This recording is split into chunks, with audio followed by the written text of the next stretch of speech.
they're carrying. Like, that's really not good gameplay. Like, I liked, and like, in a way, I liked the New World chest runs. I like that because it was, like, unique and special, but everybody just running around AFKing, just, like, waiting for an event to be over, I think that sucks. Basically works how you'd expect it to work when it comes to difficulty scaling, rewards based on contribution, and multiple stages. Events like this will likely be a nice distraction to mix up your gameplay whilst out and about in the world. This wasn't all for September's livestream though, as we finally got an announcement for Alpha 2. Wow. Sometime in 2024. I kinda expected that to be the case, but yeah. I mean, I believe it when I see it. Like, let's be honest, I believe it when I see it. Like, I want to see it. Nice, because I think that they need to get Alpha 2 out. Like, I think number one, they need to, like, nail the combat. Like, make sure the combat is in a very, very good state, because if it's not in a good state, what's going to happen is people are going to make their decision on the game being good or bad based off of it in that state. So, like, if the combat is bad, then the game's bad. If the combat's good, then the game could be good, right? Like, New World had good combat whenever the game came out, first got announced and, like, playable. But then, you know, like, everybody thought it was great until, like, they got to max level. So, but at least everybody bought the game, right? At least everybody was hyped up and everybody bought the game. So, that's it. And also, I want to say, like, very fucking clearly, you need people to beta test. You need them because, like, there will be things that, like, just, like, different degenerate behavior that developers have no idea this could happen, and they've got to figure that out before they. And the earlier that they can course correct, the easier it will be for them to change systems that are problematic. Other than that, we also need to see what's broken, updates, which I'll flash on screen for you to check out. Nope. Nope. Looks like Avatar. That was pretty much it for September. The stream is certainly not as hype as some of the others we've had this year. Oh, fuck yeah. October is definitely one I'd consider to be one of the best this year. See, I actually did not see this one, so I'm super interested about this. It showed one of Ashes of Creation's largest, most Caravan. Yeah. Caravan system. The stream starts out with Steven building every single commodities vendor. First, he explains that the primary currency accepted by this vendor is a resource called Glint, which is a hard resource dropped by enemies in Vera. If you want to quickly convert this glint to gold, you can simply buy commodities from the vendor, then instantly sell it for gold. However, a more profitable decision would be to transport those commodities to a different node that doesn't have access to the same commodities. Steven purchases his commodities, which are automatically placed in the storage, then heads over to the caravansary building in the node. He talks to a caravan master, which brings him to the purchase the basic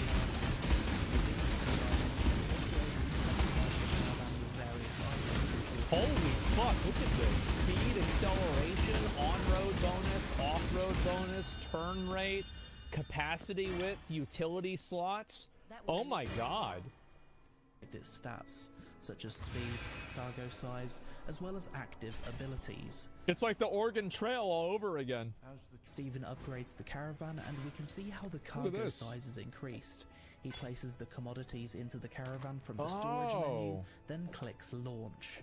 Next, you need to find a location from which to launch your caravan within a certain proximity to the node. Right. This is done so players can be sneaky and launch their caravans out of the sight of potential player bandits.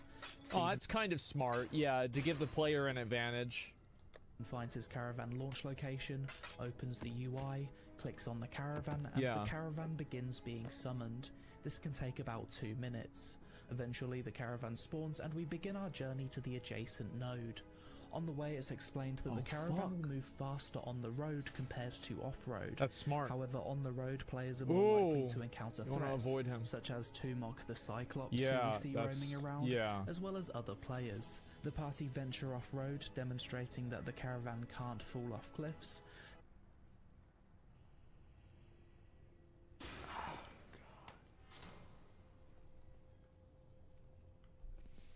Oh god, let me see if I can find it. This is probably one of the dumbest ideas I've ever had. So what I'm gonna do again is I'm gonna take a cart And I'm gonna make it right there. And I'm literally just gonna push it off the edge of the mountain to take it down to the bottom with all...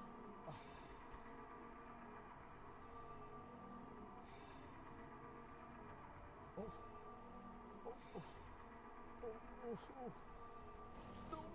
Oh my god, there it goes! There it goes, there it goes, we're good, we're good, we're good, we're good. Oh, it's going all the way down!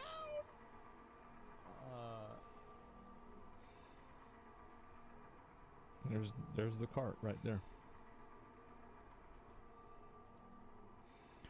So I see something like this.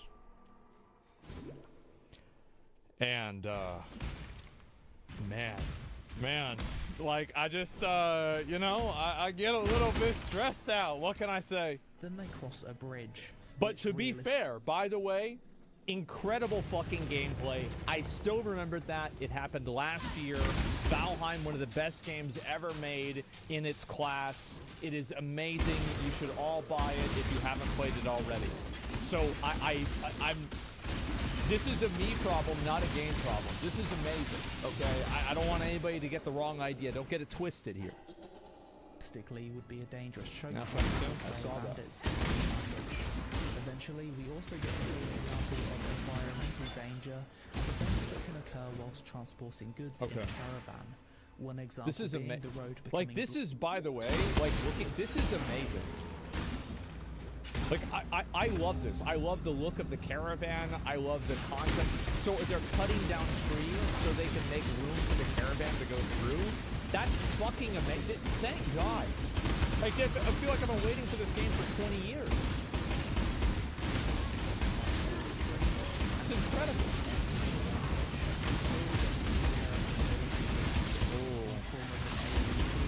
Speed boost and a repulsion blast which sends enemies flying. The caravan finally boost and a repulsion blast which sends enemies flying. That's amazing. Dude, I think I might watch this whole video. To the node, crossing the boundary This is incredible. Oh my god. Further transportation. Personally, I really enjoyed this live stream. It once again highlighted to me the entire economy. Yeah, like look at that. That's so fucking great, man. Oh my god, they were blocking the cart's path, not opening the way. Maybe show how an ambush can be set up. Well, I'm not sure yet. This game looks so good. It's so promising, isn't it? It's like, again, and this is what I was saying, right? Like, these systems are fucking amazing. I love this. Just nail the combat so I can waste my life playing this game. Nail the fucking combat. Life skill and World in Ashes is being designed to be absolute top tier. That's it. This is incredible. Yeah. And I can imagine that the Can you imagine like a 5 of these together moving like siege materials to like another castle? How big of a deal that would be? That would be fucking amazing.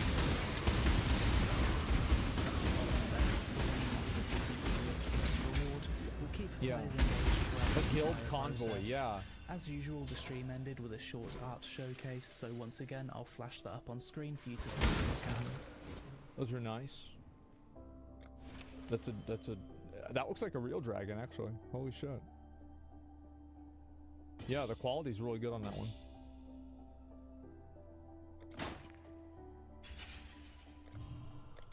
If you're a crafting geek, then November's live stream was probably your favorite I didn't see this one either. Year. We once again start out in the Winstead node, which was showcased in the previous 2 live streams. This time there's a few new artisan buildings completed in the form of animal husbandry, stonemasonry, and lumberjacking artisan stations. Stephen opens his inventory and consumes a recipe for a weapon known as the Night Blade. By the way, another thing that nobody cares about except me. Stephen opens his inventory. I really like how the dude holds the sword. I like it. And that actually, by the way, is like one of the best ways to hold a big sword like that. Because I have that Zweihander, and that's exactly how I would hold it. Because it's so fucking heavy. For a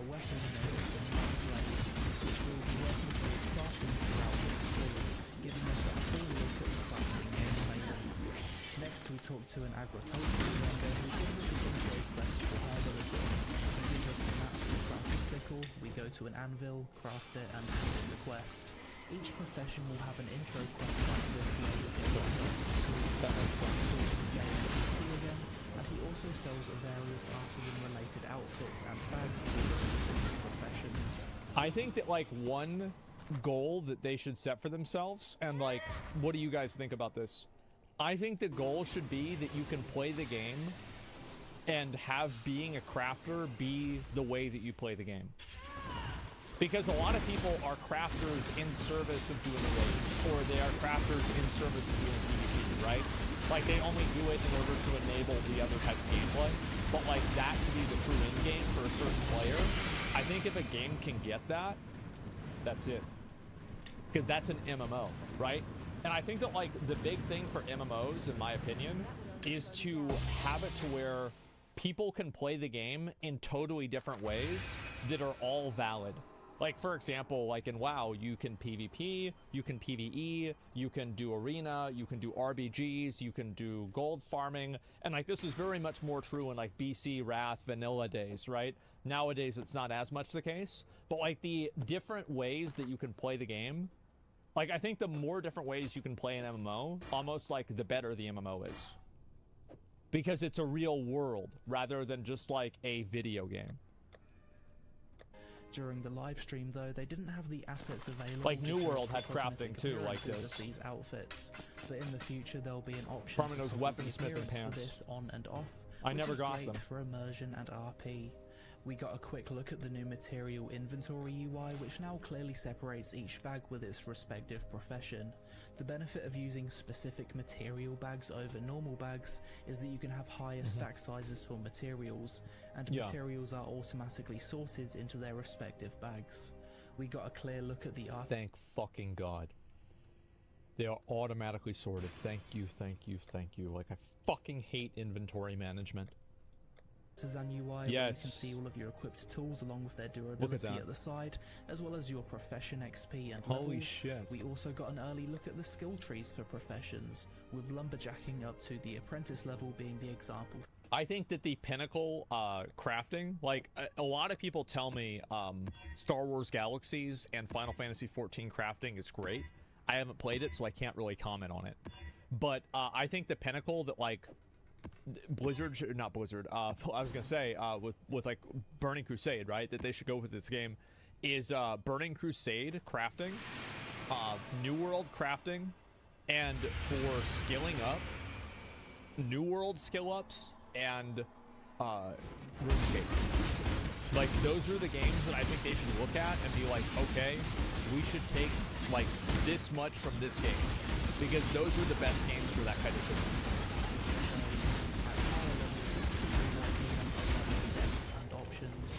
Artisan skills will each have quests which you'll need to complete to level up to the next tier. Not a big fan, honestly. For example, going from novice lumberjacking to apprentice. In a lot of ways. But I am a big fan in a lot of other ways. During this live stream, lumberjack certification quest, with our first objective being reach level 10 lumberjacking. We head out into the world in search of resources to craft the sword and progress the lumberjack quest, and we also got a look at how corruption in Ashes of Creation bosses are if not dealt with by the players. So if they have quests like this would be really interesting. Like imagine like a lumberjack quest where you have to like cut down like an int, right? Like, you know, in Lord of the Rings, like the tree guys, you have to cut them down. But like you go and you're gonna either fight him, you can either kill the int or you can have him make you an axe that like makes you like your lumbersmithing better, right? But like now it will take you longer to level up, like and it can create like different decisions that you can make as a player. I think that would be really, really cool. I don't know how much in depth they can do that, but like something like that would be great. Or become friends with the tree guy. Yeah, that's what I mean, right?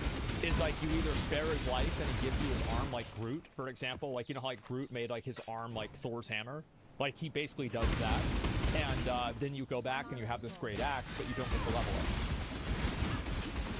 Shifted areas will be more dangerous to explore. That but would be also super provide cool. players with unique harvestable resources. Here we saw a giant tree, for example, and I absolutely loved the way this huge gem shattered into a cloud of red dust after it was mined. Once again, incredibly good. I love that. Next, we mined some basalt, again showing off some of the updated mining physics.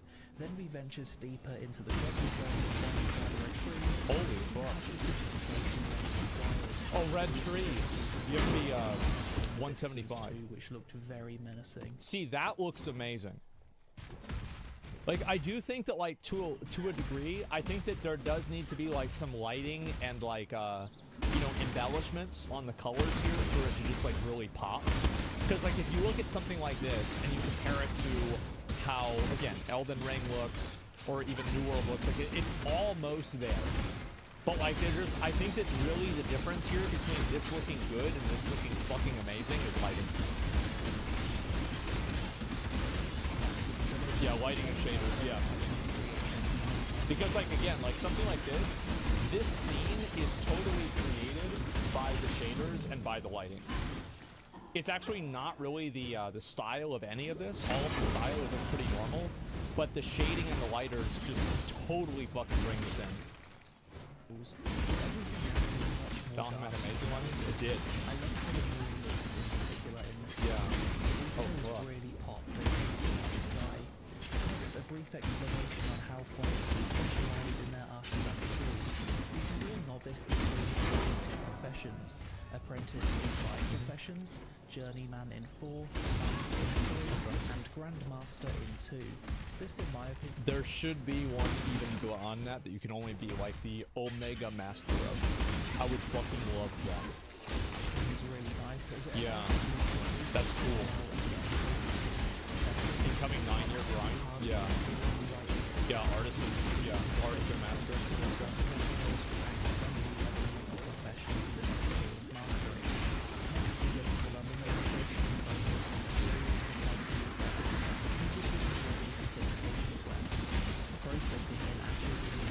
I also think that they shouldn't make any limiters of like you only have to gather in order to level gathering.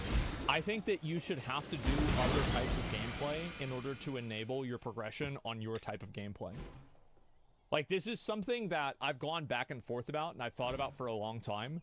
And I think like the best example of it is like the New World Greatsword, where like if you want to get the artifact Greatsword for New World, you have to do PvP. But like at the end of the day, I did the PvP, I got the sword, and I didn't really like it that much, but I played New World. I didn't just play like the very narrow sliver of the game that I was assigned to playing. So I think that, for example, like if you're a gatherer, you should have to do some kind of like PvE content as well, or like PvP content to make certain progress in like gathering. And if you are a PvP player, you should not only do PvP.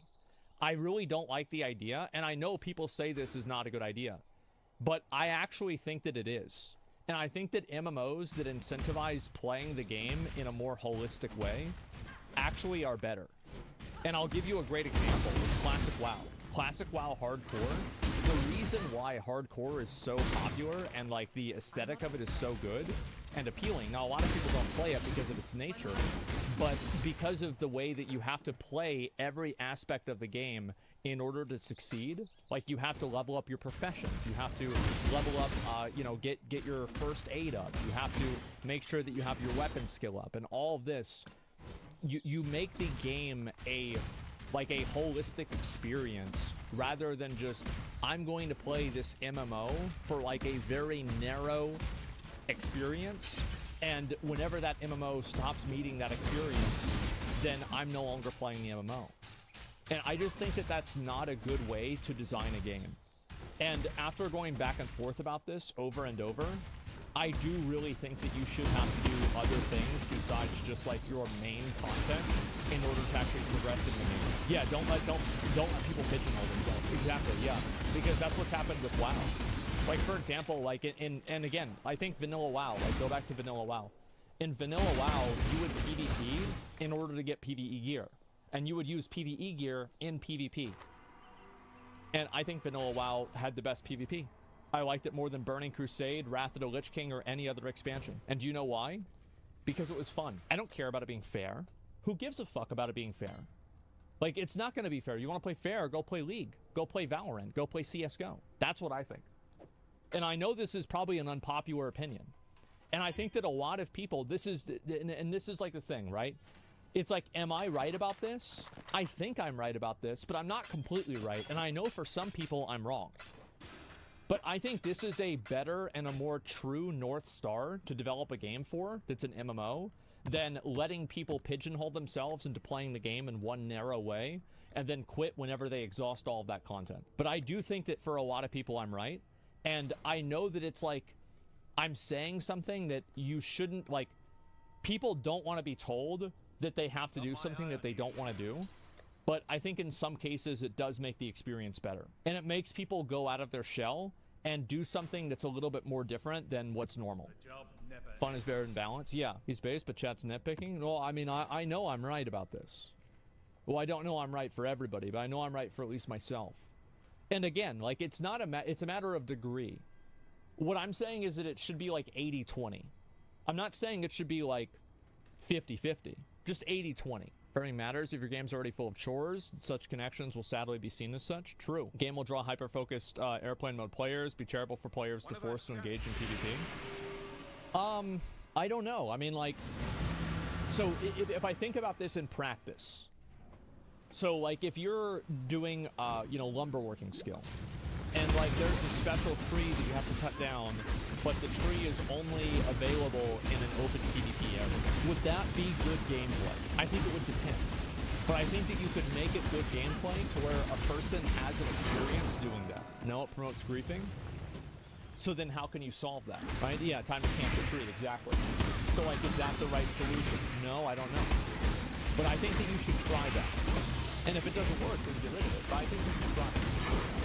Because, yeah, I just feel like with WoW, I think this is the best example, is that with WoW, I think that the way WoW has evolved is that now you have people that are playing the game and they only want to play like their own little narrow part of the game. Whether it's like, I only want to do arena PvP, or I only want to do Mythic Plus dungeons, or I only want to do raiding. And I feel like the way that that has like evolved has been reductive for the game. And it's been very reductive because people are no longer playing World of Warcraft. They're playing one specific system. And I don't think that's helped the game at all. And so that's why I'm concerned, and that's why I'm bringing this up. I know this is an unpopular opinion that I have, but I actually think that it might be a good idea. I think they should at least try it. If it doesn't work, then get rid of it. Like, there's never a point where it's like, if nobody likes this, oh fuck, then get rid of it. But, like, you should try it. Which will cost to process the oak wood into oak timber. It's worth noting that the node level can affect the processing, as well as the amount of processing slots. We finish crafting the apprentice axe and head back out into the world. At this point we're shown how resources can spawn at night time. In the example showcased we had night opals and moon bells. Once again we return to the zone. This time we Feels a lot like New World. Yeah, like that.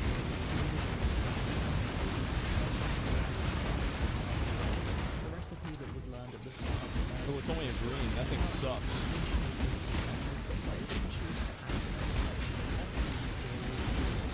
Oh. To change the stats and the ability of a weapon. Okay. I mean, Dragonflight has that. So does what do you call it? So does New World.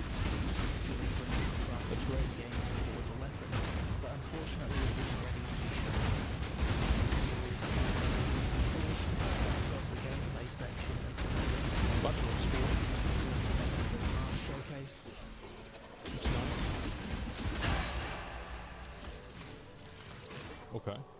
Not too bad. What the fuck?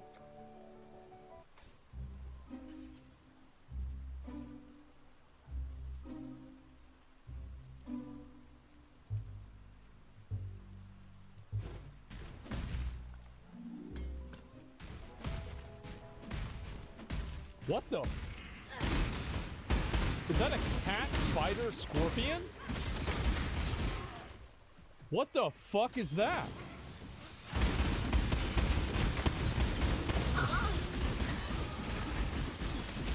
That's basically it for my quick recap of the past 4 months of Ash's development live streams. In total, we've had over 4 hours of gameplay shown to us these past 4 months. And in my opinion, 3 out of the 4 recent streams were what I'd consider to be absolute bangers, showing off multiple core systems in a working state, and the game's attention to detail and visuals continuing to blow me away. If it's one thing that Ashes of Creation has demonstrated to me over the past 8 months, is that this game has one of the most interesting and in-depth system when it comes to progressions, economy, trade, player governance, and risk versus reward that we've ever seen in an MMO. Oh yeah, I mean, this game I think is probably, like, I don't think this game will land and be average. I think that it will either land and be literal shit or be the literal best game that people have ever played. I don't think it's just going to be like an average game. Far out of reach now, and I'm glad that we'll finally have the chance to actually play the game in a much more fleshed out state, with Alpha 2 confirmed for 2024. This is, I love the building thing. But that's it for this video. As always, let me know your thoughts on the past 4 months of Ash's updates in the comments below, and which one of these live streams impressed you the most. If you want to support my Ashes coverage, then sign up with my referral code, help us out with a like to appease the algorithm gods, social media on screen. Thanks for watching, and I'll see you in the next one. Well, there it is. I mean, like, I will say, like, for sure, the style of the game is, like, really, really nice. Like, I am very, very positive about the style of the game.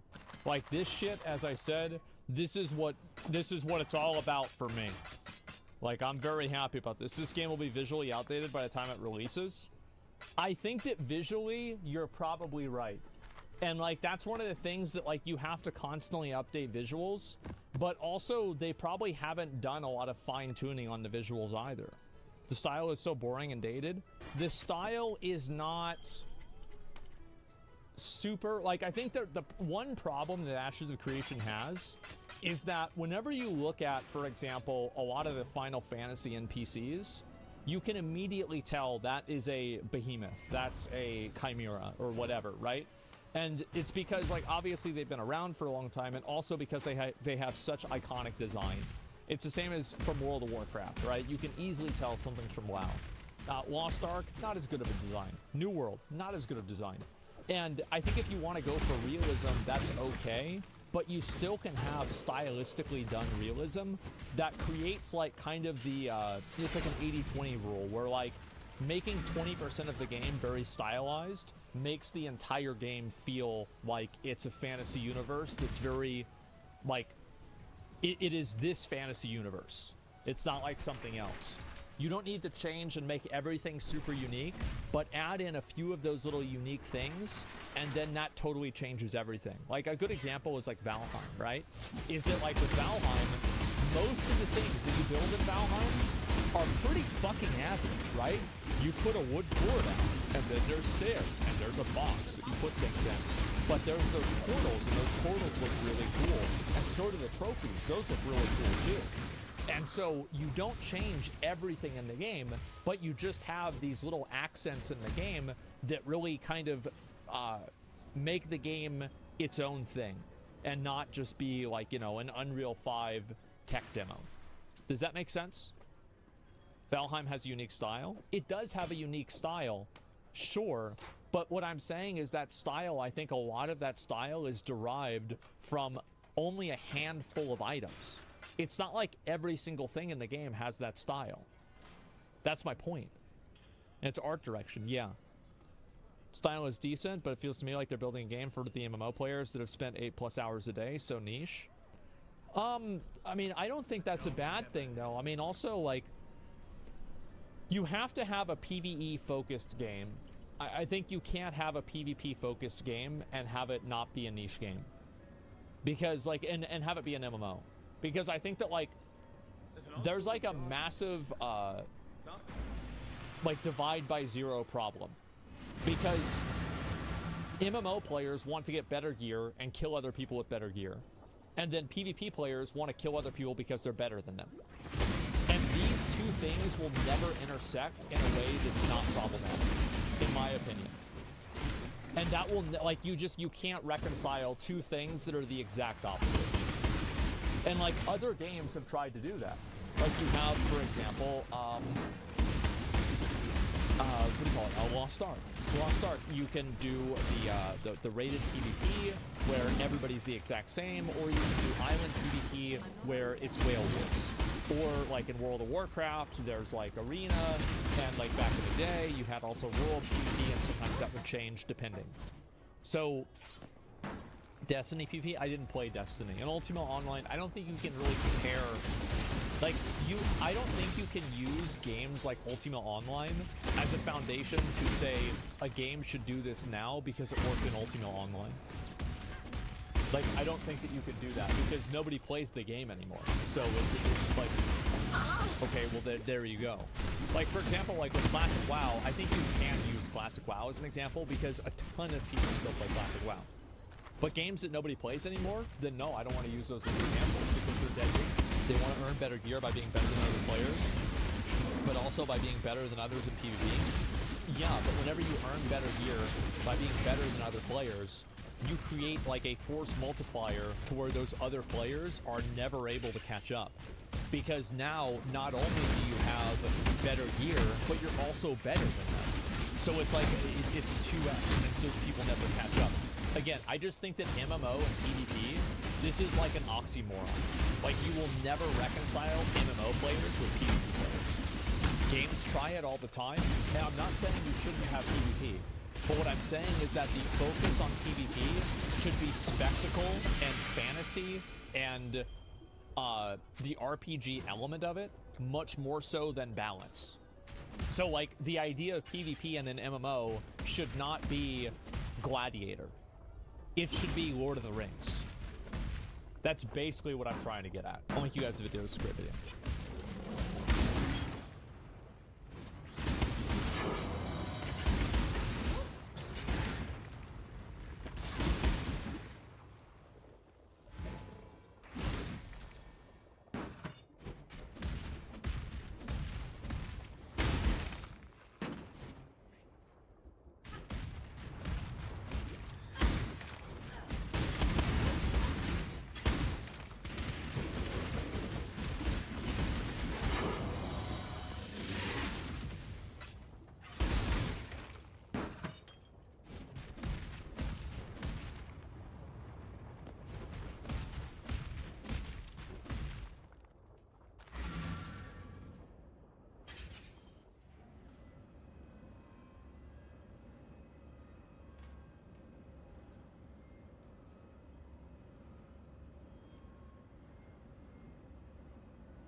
I also still don't even have a weapon either.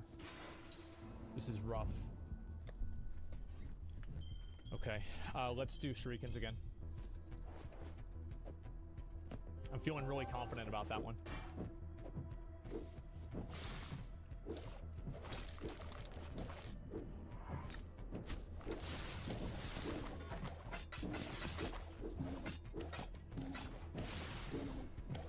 Okay, he just got fucked.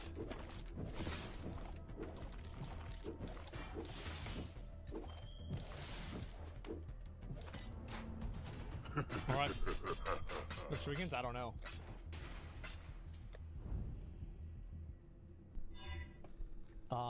We'll do chains again.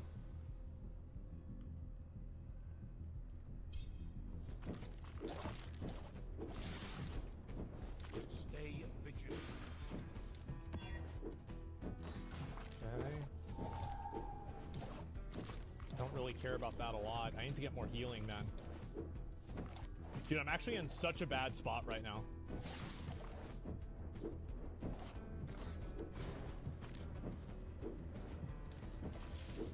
This is so fucking stupid, man.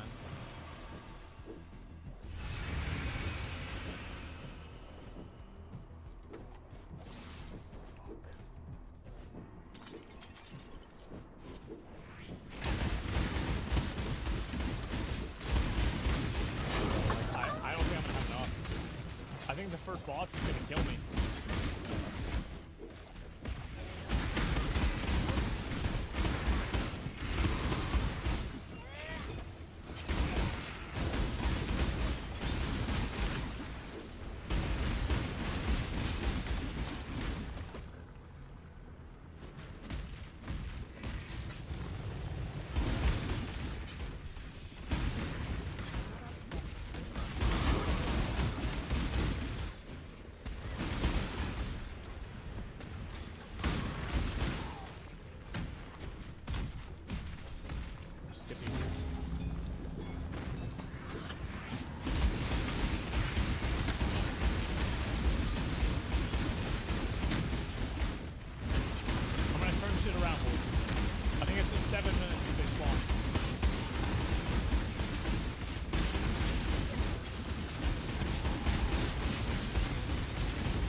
I don't think 3 helped me that much. I'm not going to use 3 again. I don't think it's good.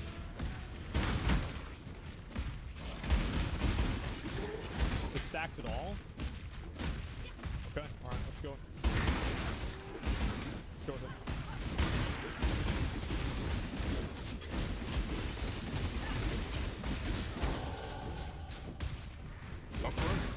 Where's my health? Okay, I got 1 heal there.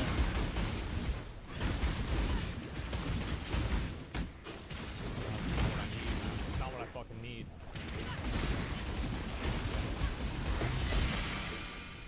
What's this? Okay, I got a magnet. That's good.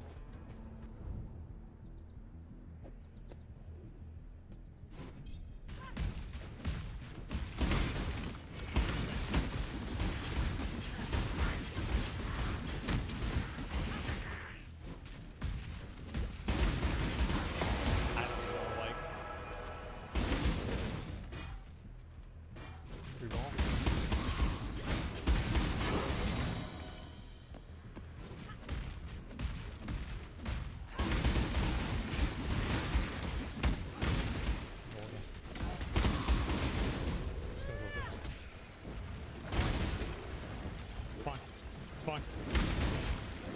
It's fine, guys. It's fine.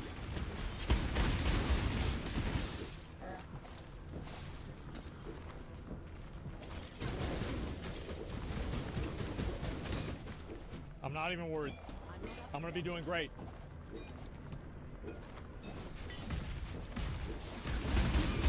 I really didn't get hit by that.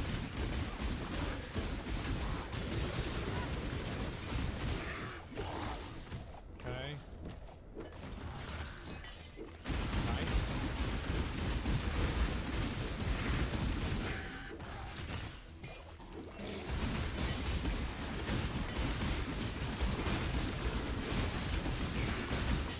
I have invulnerability right now, so I should be okay.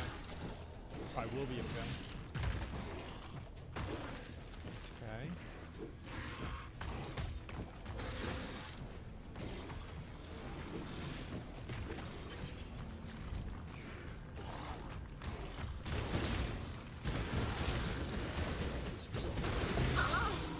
I think I go with a wide area.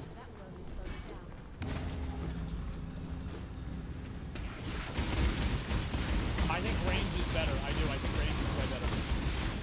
Because I'm usually killing the mobs with 1 hit anyway, right?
health.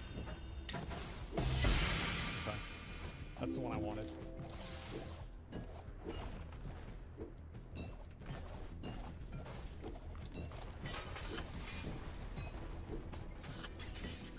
Okay.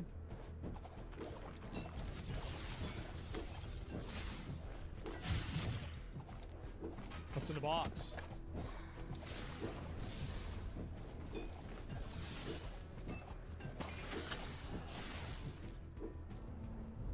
That would only slow me down.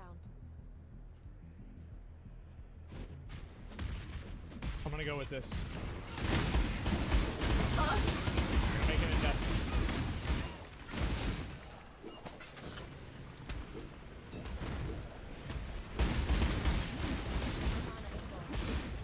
I need more spinny boys, man.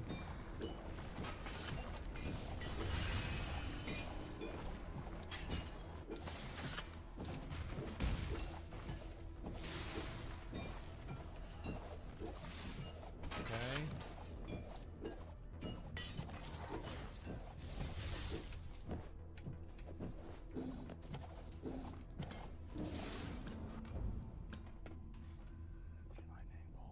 I think we go, I think speed, because it's like literally doubling.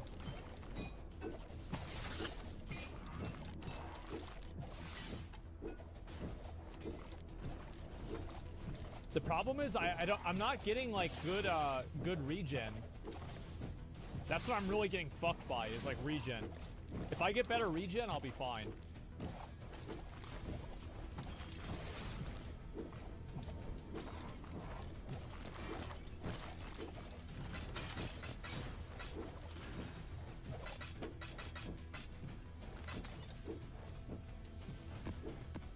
Okay.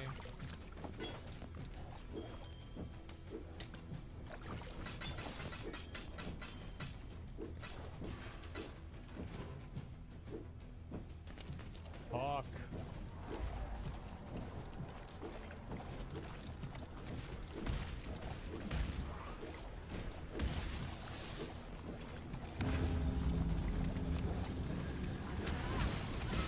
Alright, this should be fine.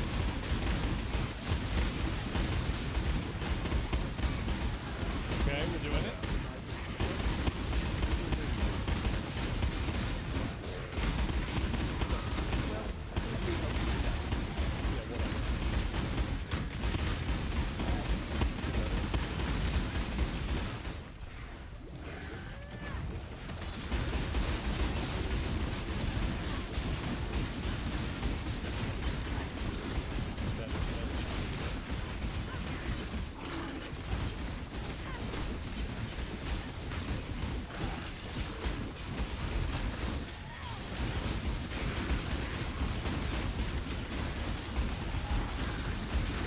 I think it's just a mistake to scale melee damage.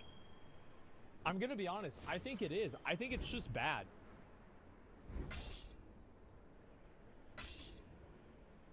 It's not? Well, like, I think ranged is way better.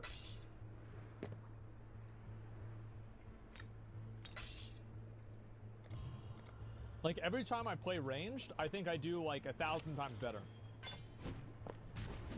You made the wrong decision like 10 times. Well, how am I supposed to know that? Okay.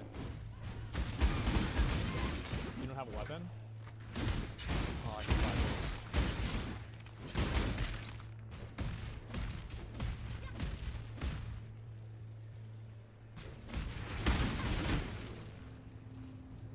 I mean, it's definitely better than what I have, right?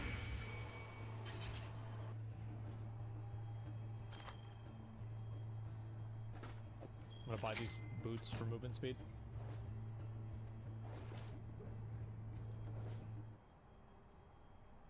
You double tapped your dash almost every time during the slime phase. I did that on purpose. And also, like, my hands are just very jittery. Like, I always have, like, very, like, shaky hands. So, like, I'll just naturally double tap because I'm that kind of a person. I just can't not do that.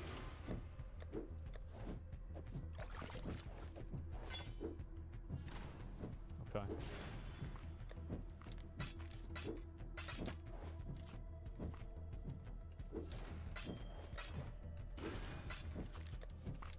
So I think this time we don't scale any of our base attack. Because I think base attack is just not worth it. Straight up, I think it's bad. Summer is here.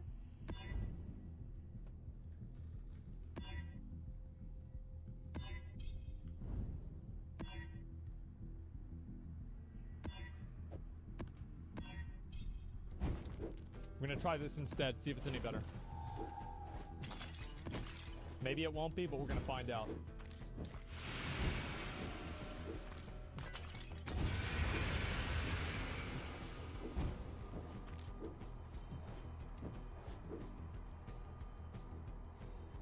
Just go with that.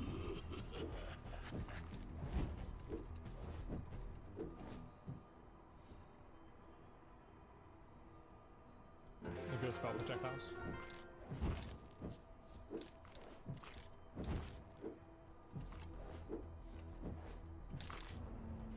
Still stuck.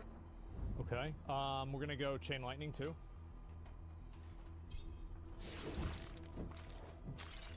Yeah, we're going all damage into spells. Season of Shittery. You think so? That's a good one. I don't think that's really why I was having trouble. This video, we are just past 2 weeks Such as I into was. the Season of Discovery, and it has been an amazing ride so far. How many of you guys, how have you felt about Season of Discovery so far? How many of you guys have enjoyed it, you know, had fun, etc.? It's been raiding, Yeah, PvPing, yes, and quite a just lot. trying to figure out how best to use my class, skills, and abilities.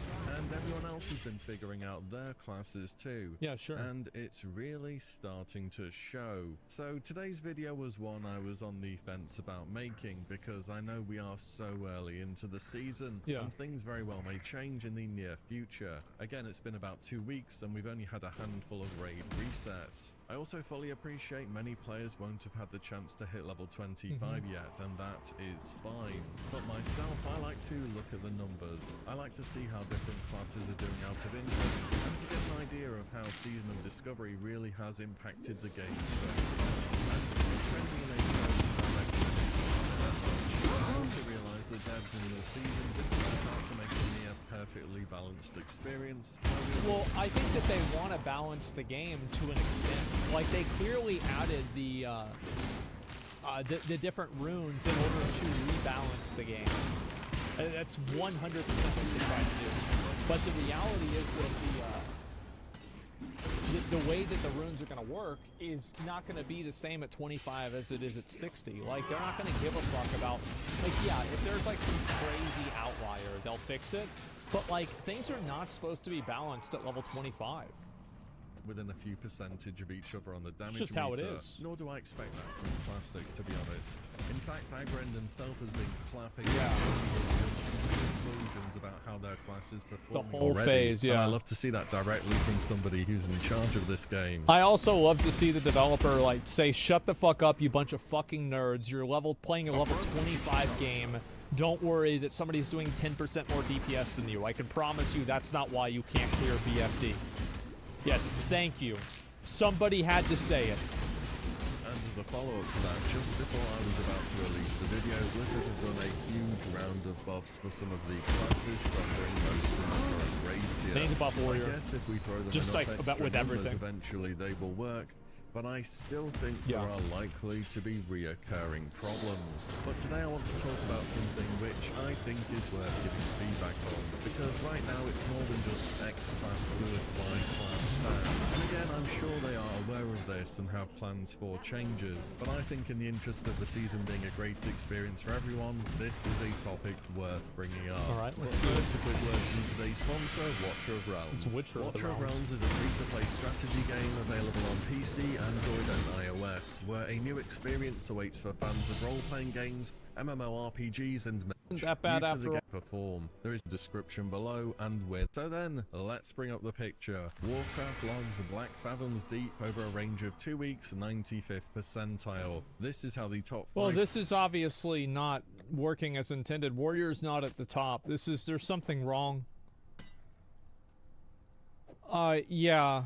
I think there's something wrong, guys. This is... Yeah, this is bad. Performers for each class are doing. There's a pretty big gap between That's all the top warriors and are the top bottom. now? That's the first Okay. thing you'll notice never mind, here. that's But fine. that isn't really the point I want to get across, because we can change this down to 75th percentile here, or even 50th, and Yeah, it's sure. a similar story as to which classes are the Hunters ones and rogues. doing well. The Yeah. point is that in every example, Need to the be classes at the top deal mainly or entirely physical Mm-hmm. damage, and the classes doing not so well deal mainly or entirely magical damage. Yes, there are Right. some outliers here, such as the poor boomies or shadow priests, but it's not just a well buff those classes issue here. Every single caster is worse off than melee, with the one exception perhaps being warlock. Why are they doing better? Probably because They're a better class. Warlocks are the best class in the game. They've always been the best class in the game. They can do more than any other class. They have more solutions to more problems. They're just the best. Like, so it makes sense that warlocks would do more damage because they're the best. of life now and can get a It's lot just how more it mana is. back during a fight. I mean, Also, I'm just warlocks like, are that's the just only how it is. caster who can use 2 runes in their main rotation, Incinerate and Chaos Bolt. And if you can get away with only using runes to deal damage as a caster, you very much want to do that. We'll talk about why later. The other big outlier is Enhancement Shaman, which isn't keeping up with other melee. Why is that? Well, it's because they're stupid. That's why they don't have two-handed enhancement shamans. Remember that ability that the Wild Hammer riders had in Warcraft 2, where they would throw their Storm Hammer? Dude, I wish shamans could do that. Like, imagine having like a skill shot where you can like throw your two-handed weapon, like overhand it, and it would like stun anything in range. That would be fucking badass. Like basically like heroic elemental throw. Well, if I had to guess, most It'd be of the fucking DPS awesome. weapons are still spells, and they have a mana bar to contend with too. Yeah. Now, there will always be a best and a worst DPS. That is how World of Warcraft works. Always has, always will do. But from what I can see at the moment, casters are generally worse than physical damage It's dealers. people that aren't as good at the game play casters, probably. That's got to be the reason why. And though we are very early into the season, I know that melee outscale casters by a pretty big A lot of good margin. players play This melee. caster Yeah, gear that makes can sense. drop is insane. I mean, pretty much all the gear from BFD is crazy, but check this out, for example. The new That's a epic staff and Staff sword. drops Yeah. is so good, it would have been level 60 pre-bis back in 2019 Classic. Holy fuck, that's actually a really good way to put it. Wow. For every single caster. Yeah. This is including diamond runes. You can get that That's at crazy. level 25. The epic sword that drops is amazing too, but you're It's not going to that good. replace that at level 40. Yeah. Even if Blizzard didn't put new weapons in the game, there are better choices. Then again, it is a bit hard to compare weapons between casters and melee. One of them is very dependent on their weapon for damage, the other not so much. And I know, we're level 25, right? We've got new runes coming in the future, but when we level up, everyone gets more powerful. Shadow Priest's underlying issues. Well, no, level 40 warriors are just gonna go into. We're gonna be on the moon, man. Like, we're gonna be on the moon. Everybody else is still gonna be living in the dirt. Like, I'm telling you, I'm gonna have Ravager. I'm gonna be using Ravager, doing all this fucking damage, like AoEing shit like crazy. I'm gonna stack everything up. It's gonna be fucking disgusting. Warlock's basically 20 levels higher than everyone else. Yeah, you're right. And I'm gonna level up my Warlock. My Warlock's almost 25. So I'm gonna have all that ready for the next one. What about Rogue Tank? Nobody cares. It's stupid. Are not going to be fixed when you get Yeah, you get Shadowfall. Whirlwind. I'll They just say tease that Bladestorm right now. too. So what's the deal then? Why is physical good, caster bad? The first point is spell rank. You know what I want to see them do? I want to see them add in, remember the old Warcraft 3 Blade Master, where he would make 3 mirror images of himself and all 3 of them would Bladestorm? I want to see them add that. Spell ranks exist. I think they should add that to, like if I was going to add that into the game, I would want to have it added in as a weapon. Like, you know, like Lantrasaur's Warblade, like the one that is Lantrasaur, I don't remember. It's the polearm weapon that you're able to get, the Leroy Jenkins weapon. I think they should just add that effect into a weapon. That'd be fucking awesome. casters in a position where they're just short of being able to rank up their main damage dealing ability. Something I'm sure you've noticed with runes is that they just scale up as you level, and they do not have spell ranks. On top of that, they cost 1% of your base mana instead of a flat value, and in a larger number of cases, rune-based abilities are going to be significantly more mana efficient to use than your standard class spells. The ability for spells to scale and not need to be ranked up is a change from Kata, by the way, and base mana usage came from Wrath. Now, getting a new spell rank is kind of a big deal. For me, on my Warlock at the moment, my best rank of Shadow Bolt is rank 4, learned at level 20. It does 90. Yeah, so like you're behind, and that's just how it is, right? Because like the next Shadow Bolt's at like what, 26 or 28 or something like that. So yeah, 52 to 104 damage. The next rank is 28, which I Yeah, can't there get you this phase, and that deals between 150 to 170 shadow damage. So we're talking the difference between me having a button that does on average 98 damage versus one that does 160. Now for melee, however, spell ranks are not such a big deal, as a ton of their abilities are tied to stuff such as attack power or weapon. well, it's also auto attacks. Like auto attacks matter a lot, and if you have a level 25 weapon, that's as good as it's gonna get. Auto attacks are huge. Take Rogue, for example, and Sinister Strike. The best rank they can get by 25 is rank 4, which does weapon damage plus 15. The next rank at level 30 makes them now do weapon damage plus 22. Yeah, it's like that's not even that much more, right? It's basically the same thing. So the difference between these two ranks for the Rogue is 7 flat damage. Scales, The but difference yeah. between the two Warlock spells is on average 68 damage. Right. So all in all, spell ranks are very impactful. In fact, Warlocks don't even press Shadow Bolt. Take it off your bars, put Incinerate on. It costs about half as much mana and deals more damage. And it looks this spell rank cooler. difference between melee and casters is across your whole spell book too. This is just one example so you can see the difference. On top of that, this isn't just a kind of, well, it's like this at 25, but it'll be better later, as each new level cap introduces new breakpoints where casters are short on getting new spell ranks. Yeah, whereas it's just melee too bad. just kind of don't care about them that much. It's only at level 60 when things begin to even out. This very much could Well, they even out where it's like all the casters are evenly at the bottom, and then all the melee are above them, and then warriors are above all the melee. It's like evenly like this. just be something you have to deal with up to level 60 though. Spell ranks just are how a it big is. part of Classic. Sometimes you want to down rank or use a more I mean, maybe what they could do, like if I was Blizzard, this is what I would probably try and do, is I would try to add in like maybe a rune that gives you an extra spell rank. You know, like something like that would be pretty cool. Like a rune that like just opens up your next spell rank if it becomes a problem. Now, maybe that would be bad, but I think that would be maybe good. I have no idea. mana efficient spell. Just Moving fix this the whole scaling? system to scaling as I it don't was know. in Kata seems like a big step. Yeah, like to be honest, I'm not really sure how to solve this problem. Maybe the suggestion that I gave isn't a good one, but that's like the first thing that comes to mind.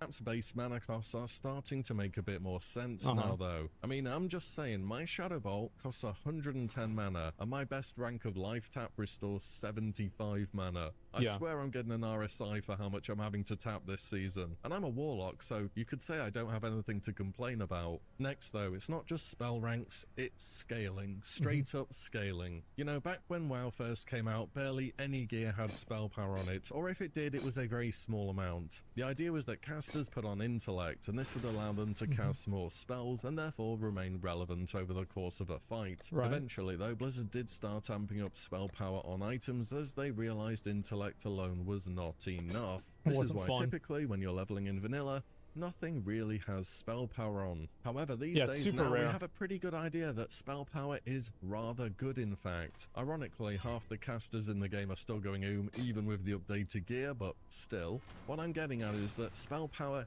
equals damage for casters, and it's a purely secondary. It's crazy how strong the spell power coefficients for the gear is, even at level 25. It's like what he showed earlier, right? Is like this gear, like if you look at the actual spell power output, this is like equivalent to like almost pre-raid gear.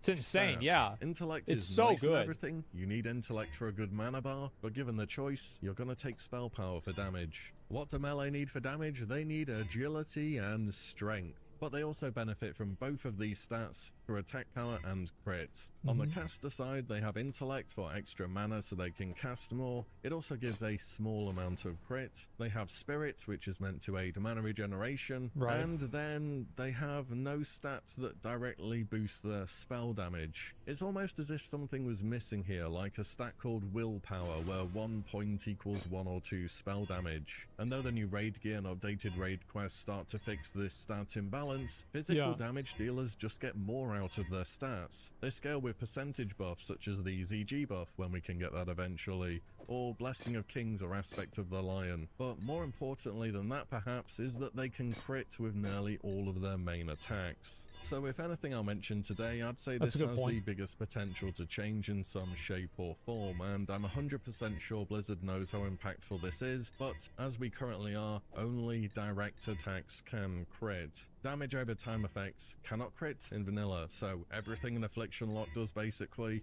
Shadow Priest, Boomkins, and so on, they're all severely hamstrung by this game design choice. I think that it'll balance out later on, but he's right that it would be better if they gave a few extra little bonuses to casters. Like, obviously I like memeing around, and I want Warrior to be the top damage, but like, it would be nice if they gave them a little bit extra. I think that like they should just look at what really the problem is with the toolkit, and then just look at giving it each class like a rune that will be useful at lower levels that helps keep them competitive.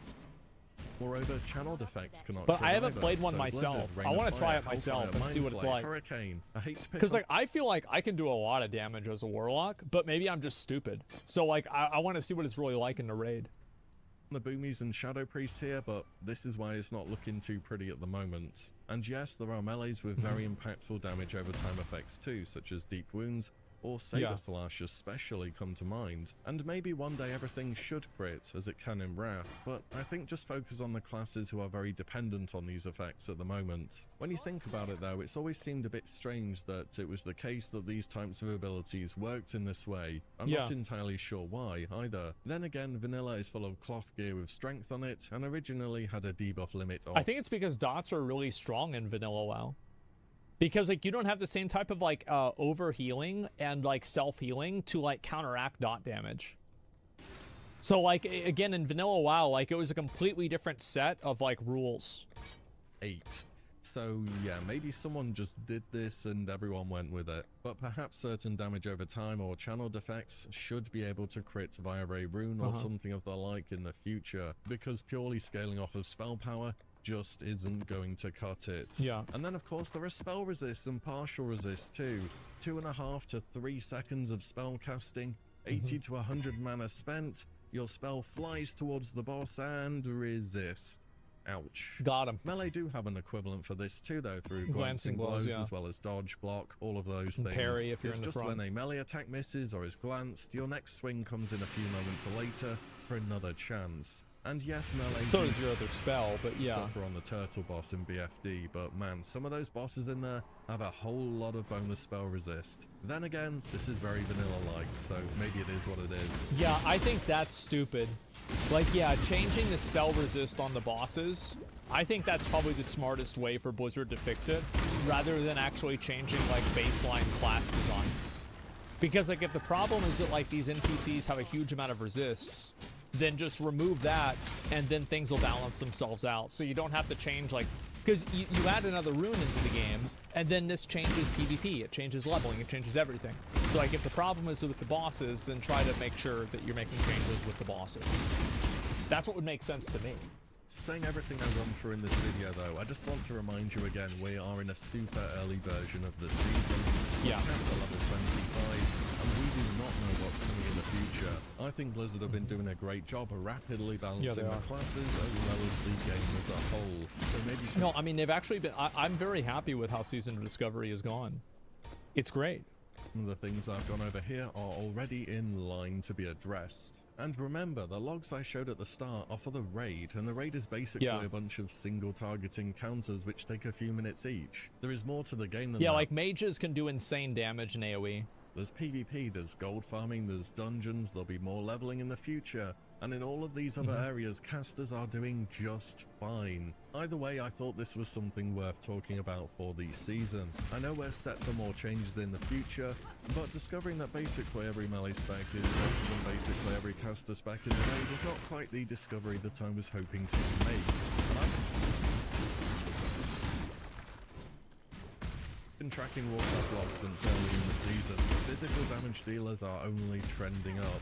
Anyways, let me know your thoughts on this topic. Should Blizzard change things? Do you think they already know about these and they're aiming to fix some of these problems later on? Let me know below. Now, if you'll excuse me, I have a rogue ult to go and level. Oh, smart. Thanks so much for watching and listening in. And I'll see you on the next one very soon. Yeah, I think it'd be good if they balanced them out a bit more. Season of Discovery is live, and millions of adventurers have been exploring a completely familiar yet intriguingly different World of Warcraft. Starting zones and capital cities are bustling. Ruins are being discovered left and right. New Well, they have all playstyles of are being them now. put to the test, and new enemies are being vanquished. But exactly how many other characters do you must control this time? Yeah. How many have already cleared BFD? And how hot is the combat in Ashen? Let's take a How look at hot? these questions and more. This is Season of Discovery by the number. All right, let's see it. We love numbers. In the first week of Season of Discovery, 4,535,307 characters were created.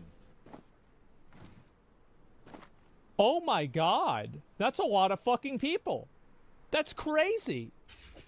To put that into perspective, here on planet Earth, it's estimated that about 250 level 1 humans are born every minute. Wow. Season of Discovery's birth rate is almost double that, at about 450 baby adventurers of all races. New players per minute. every minute.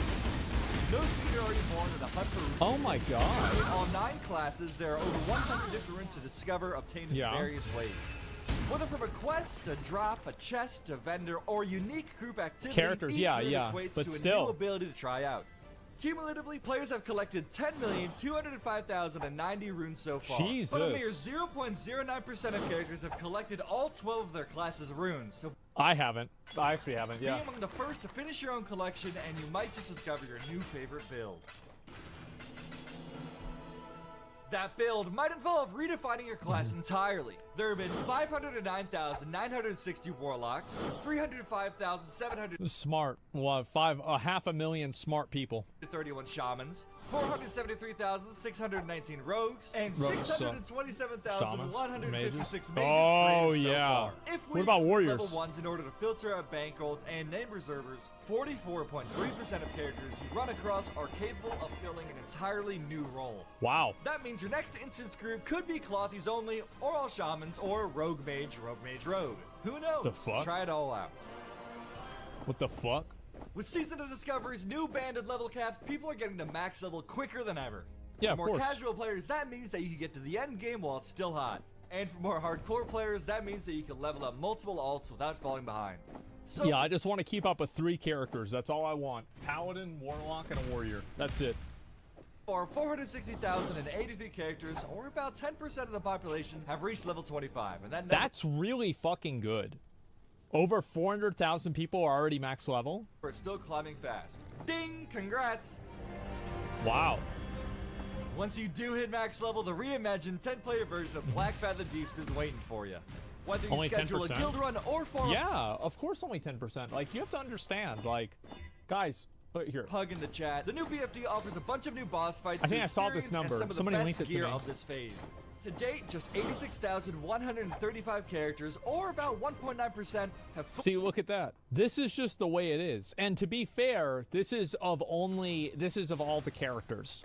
So, like, if it was 463,000 and it was, how many that cleared it? Was it like 80,000, 83,000? 86. Okay, so you're thinking about 20% of level 25s have cleared it. Yeah, it's 1.9. Yeah, it's about 20%, somewhere around there. That is insanely fucking low. Like, think about that. Because a lot of people think that, oh, everybody does that. No, there are just like an army of boomers out there that the only social media they use is like Facebook, okay? 35 characters, or about 1.9%, have fully cleared the raid. It's just how it is, But there yeah. are plenty more still looking to group. They're So Facebook get in there gamers. and good luck on your rolls. Yeah, they use LinkedIn.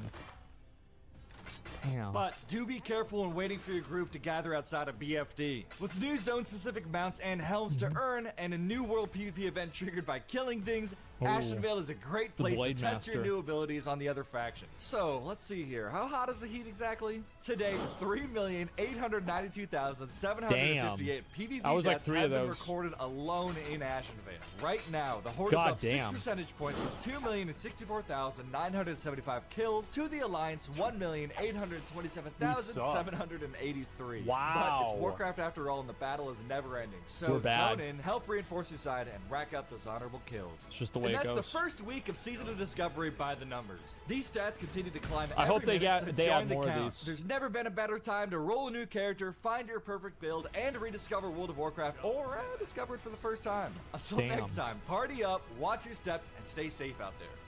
Isn't it For crazy? Azeroth.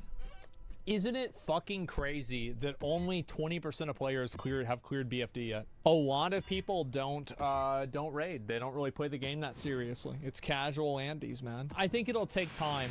Like, obviously, Warrior, I didn't really like how... I don't... Like, my damage is fine as Warrior, but, like, really, I could do my rotation as a Warrior with a garage door opener. You just hit the same button over and over. That's it. Like, what the fuck is this? I am a Season of Discovery enjoyer. I think it's great. I have almost 2 characters at 25. Give the video a like. Make sure you guys do it too if you like it. But I like Season of Discovery, right? Yes, I think it's great.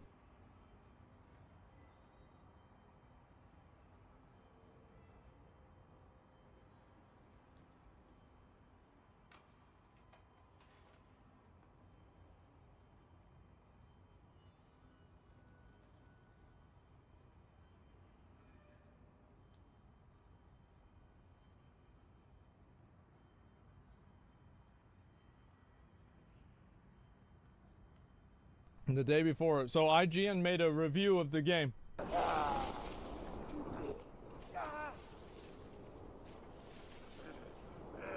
There it is. Before we get started, a quick note from the editor here.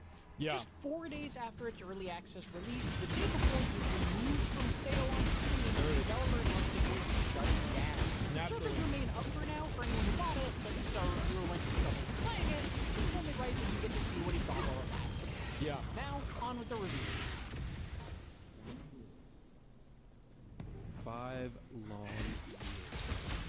That's how long the now defunct developer Fantastic supposedly spent designing this wholly disappointing online zombie survival shooter contains essentially nothing of the original promise over the years leading up to its disastrous early access release. Not only is it not an MMO, but it hardly passes as a survival shooter at all. During the handful of hours I managed to spend with it before Whenever I watch somebody else play it, it really puts it into perspective. it went belly up, I ran into such severe performance issues on my GeForce RTX 4070 Ti and Ryzen 3900X of the PC, it felt like it would have been a waste of time to continue anyway. That is, even if the running around the day before's questionably designed city collecting loot was any fun to begin with. You don't even collect any loot. There's nothing that's interesting in the game. It's sad. Stolen assets? Bro, the only thing this game stole from me was time. Woke up in the ramshackle survival camp of a New York-inspired metropolis filled with questionable decals that look precariously similar to real-world businesses. I actually thought that the numbers, like, you know, they had the llama thing for Amazon. I actually thought that some of those were kind of clever. It's unclear where the honest. zombies are coming from or why you should care, and the whole thing might be forgivable if it was framed as a parody, but unfortunately, Amazon, yeah, whatever. the generic survivors of this unimaginative world seem to take its zombie outbreak seriously. Yeah. When the aggressively infected individuals took to the streets, it only took a couple of weeks for New Fortune City to completely fall. After a decently Really sounds like garbage whenever I listen to it. paced tutorial, Day 4 comes up short on even the most basic features one would expect in survival. Dawn of the dynamic environments and tight firefights showed off in its now mysteriously absent trailers. What's that, Ronald McDonald? Instead, you'll mostly spend your time running around a static city. Well, I love the alarm in the background. escape that looks pretty at first glance, but offers absolutely no depth. Yeah, there's You might nothing in find here a at all. zombie or two while scavenging the loot, but Yeah. they rarely pose any threat. What shocked me the most about the day before was the notable absence of like almost any UI. Sure, there's a touchscreen display in the best, but you can only track one at a time. There's also a clunky makeshift map, but you're a sitting duck while looking at it. The inventory screen is also bare bones, and even if you manage to find So yourself it's not bare bones. You have to understand. It's just something that they bought off of the Unreal store. Like this was like $79, and they just ported it over one for one. same squad with other players, it's almost impossible to figure out where they are, or even if they're still on your team. Not only is there no multiplayer menu, there is no voice chat either. No. You can communicate with your I party couldn't in even a open my party frame up. rudimentary in-game chat window, but even getting that to work is a pain. I'd Yeah, it have a was. more I couldn't enjoyable figure it time out. actually hiding under a dumpster surrounded by zombies, like Glenn from The Walking Dead, than waiting for the day before's multiplayer to work right. Since there isn't much guidance at all, I had to find out the hard way that the day before wasn't simply not telling me how to do certain things, like melee combat or setting Well, up. it's not that they didn't tell you how to do it. It told you how to do everything in the game. You just can't do that. You can't vault. You can't melee. You can't do anything. camp in the alleged open world. The developer, by the way, responded to criticism about the game on Twitter. The response was, guys, look, I mean, shit happens. I mean, shit happens, guys. Like, that's just what it is. They actually said that. Literally doesn't have those features at all. That's right. If you find yourself running around without a gun for some reason, good luck outrunning all these absolutely brainless zombies, Yeah. because your hands and feet are useless. The day never came. The day before is not an MMO or even an open world, despite claims from its developer that it would be both of those things. Instead, Well, I mean, just because they say something doesn't mean it's true. I mean, like, yeah, they said it was going to be open world. That doesn't mean that it's really going to be, like, open world. I mean, come on. it's fundamentally an extraction shooter with only Yeah, it one is. goal.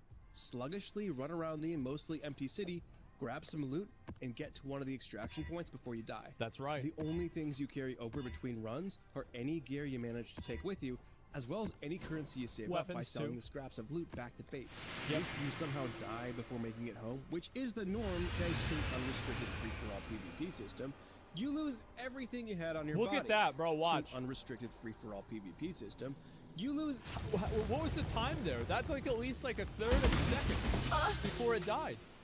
everything you had on your body, meaning you'll often progress backward as your currency dwindles. Yeah. That currency can be spent on new items in the main outpost, Woodbury, which serves as the headquarters for your daily operations. There are merchants, a few NPCs that spout bland, set-dressing dialogue, and a storage area for your loose gear and money. How are you doing? What's your thing? It's cool. Man, watching this shit over again really puts it into perspective, doesn't it? And it's also populated by other players Wow. between loot runs, and it's great that you can team up with anyone on this hub.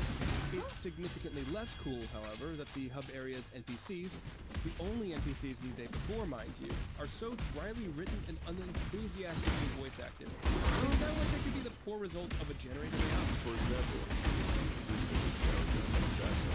over time, there are even more items. It's difficult to forget Yeah, that does sound really stupid, huh? Wow. that on its own, but it's even harder still when you Yeah. realize there's genuinely no story Jesus. content after the first 30 or so minutes it takes to complete the tutorial. There's also no clear reason to do any of this procedurally generated quests. Don't you have your really good other than to earn a meager amount of currency, which makes it suck even more if you can only take one at a time. The day before takes place There it is. and there are no unique weather effects to shake things up. The landscape Well, of New sometimes it gets darker. I mean, like, so they have a day and night cycle. I mean, there you go. That's got to be really good.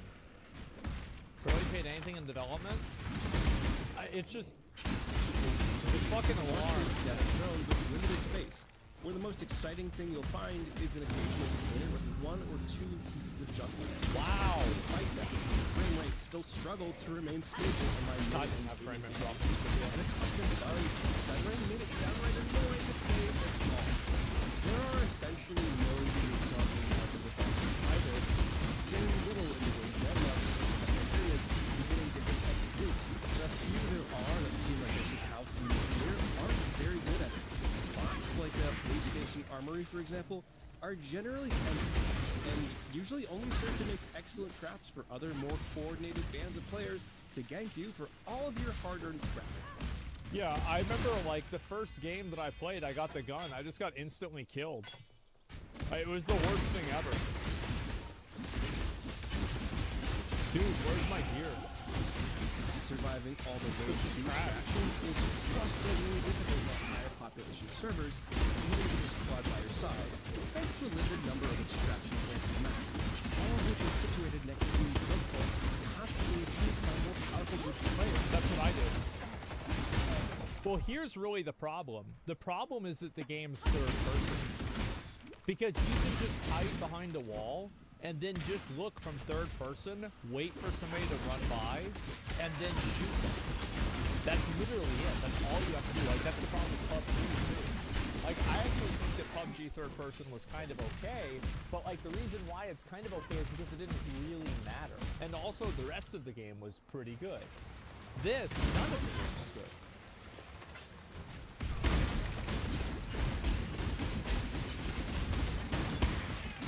Not only is this unfair and unfun on its own, there's currently an unfixed currency duplication glitch, which means you can bet most of those other players are cheating to get high-powered armor and weapons.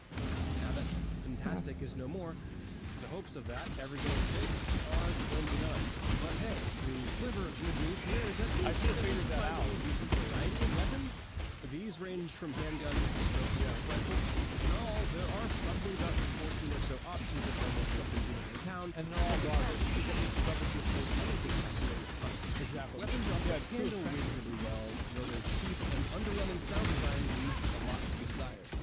I think one thing this definitely shows is that there's a tremendous desire for this kind of a game.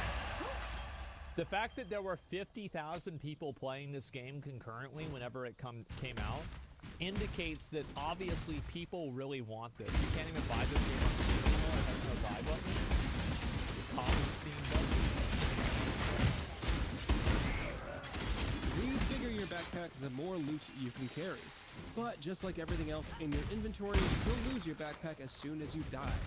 This sucks because backpacks are relatively expensive to replace, and you essentially need one in order to haul anything worthwhile back from the run. If you're lucky, you might be able to find one on another player's corpse, but it's more likely you'll be unprepared to fight anyone if you're low on cash. Well, you don't need to be prepared. See, he doesn't understand. All you have to do is hide behind a wall and then use the third-person perspective to watch their character and effectively wall hack them, wait for them to move their character to where they can't see you, and then come out from behind the wall and then shoot them in the back until they're not moving anymore. Then you just go and loot them. Problem solved. There it is. You win. Surprise, motherfucker. Yeah, you're right. True. The verdict. The Day Before is easily one of the worst games I have ever played. To the point where I don't think it's one of the worst games I had ever played. Like, I've played some really, really bad games. I'm afraid to continue running it on my PC. Sure, you could say there are the bones of something from here and there, but even those bones feel splintered and brittle. Its map is lifeless, its enemies are idiotic, its PvP is a splendid map, its story is pointless, and its progression is downright infuriating. While the now defunct developer Fantastic said it wasn't done, certain baseline standards have been established in the years since early access became a thing. Yeah, like and this game met none of them. Well, there were no standards at all with this game. They just bought a bunch of assets and reused them. And again, OnlyUp was a bunch of reused assets as well. That's why whenever I found out that they were reusing assets, I didn't go and complain about that. I thought to myself, oh, okay, well, that's fine. I mean, as long as the gameplay is good, that's what really matters. But yeah, there was no gameplay. The mysterious questions around the player-based development will likely go unanswered now that the curtain has fallen. Yeah, How never will the defend player base it. defend for itself until the servers are inevitably shut down for good? And if you didn't Well, manage they're not being shut down. They're being put out of their misery. to try it firsthand, you can count yourself as one of the lucky ones. Yep. No, the score graphic A didn't 1. get stuck. That's a 1 out of 10, folks. Jesus. For more of 2023's A worst games, 1. check out our reviews of The Walking Dead Destinies. Oh or my Flashback. God. And for everything else, stick with IGN. Keep your senses sharp, react swiftly, aim accurately, and you'll return here with a full backpack many times. Wow. There it is. 0. I originally gave it a 3. I said, on the first day, I said, it's about a 3. It's not a great game. Like, I usually, like, I don't even know what a 1 would be. Like, a 1 is like E.T. on Atari, right? It's something that's, like, just so crazily bad, and you can't even comprehend how terrible it really is. So, like, that's my perspective for it, right? It's like, if I have this, I don't even want to take a chance on it, right? So it's like E.T. on Atari is like a 0. Yeah, it's something like that, but I'd have to really think about what the worst version of it could possibly be. Like, the worst fucking game.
That would only slow me down.